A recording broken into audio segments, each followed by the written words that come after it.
This abandoned island was home to thousands of people living their final days during the plague that devastated Europe.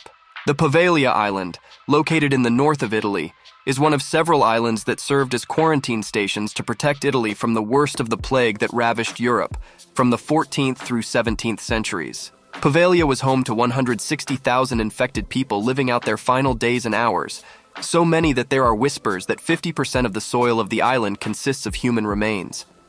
The location of Poveglia, small and easily missed, made Napoleon also use the island to store weapons. The location was discovered, and many small battles took place on the island, claiming even more lives.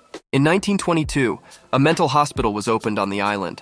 Local legend says that one doctor at the hospital tortured and killed many of his patients, only to later die by falling from, or possibly being thrown off of the bell tower.